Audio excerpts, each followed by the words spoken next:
is, and then we'll go through the exact causes of fatigue. And some of that we've already mentioned throughout the last couple of days. So the way a scientist defines fatigue is the inability to maintain or repeat a given level of muscle force production resulting in acute impairment in performance. Okay, something has happened to cause muscle force production to decrease. And there's a host of factors. So here's all the causes of fatigue. I'm going to list them, and then we'll talk about the individual events, because some are more prominent in certain events, and others are more prominent in other events. So here's a list. Inadequate ATP resynthesis via aerobic metabolism. That's a big one. Acidosis and accumulation of the other metabolites that we saw before. That's another big one, especially for the middle distances. And I put a question mark by central nervous system and neuromuscular.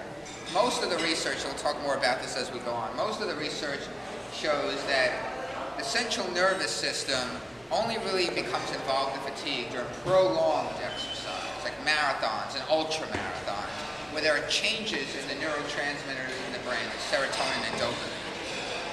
Most of the research supports that for anything shorter than a marathon, the fatigue is happening because of something other than the central nervous system.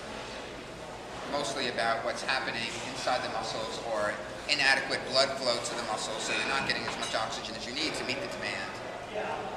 Okay? But during prolonged exercise, marathons, ultramarathons, the central nervous system plays a much greater role. And then the last few remaining is also really prominent only for prolonged exercise: glycogen depletion and hypoglycemia, dehydration. Dehydration causes fatigue because when you lose water, when you sweat a lot and you become dehydrated, that water comes from the plasma volume of the blood. And so when you lose water from the blood, what happens to total blood volume? It decreases. And total blood volume decreases.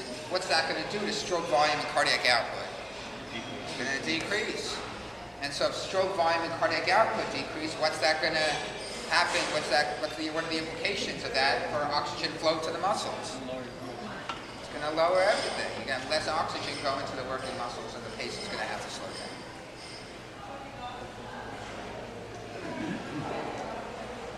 And then muscle fiber damage.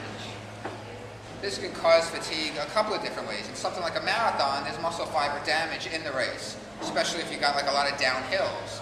So a lot of eccentric contractions going downhill, a lot of muscle fiber damage, and that will affect you later on in the race.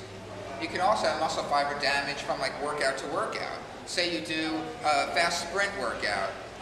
You know, Nate just told me that his calves are sore because he did a sprint workout on the track yesterday. He probably has some muscle fiber damage in his calves. So if you do a sprint workout, you do a heavy strength training workout, you have muscle fiber damage, and that's going to affect you for the workout tomorrow. Until that muscle fiber damage has healed and the muscle fibers have gotten stronger, you're not going to be able to produce as much force until the healing takes place. So you can have fiber damage during the week or during the month from workout to workout, which is also, it affects how you place these workouts throughout the schedule. And why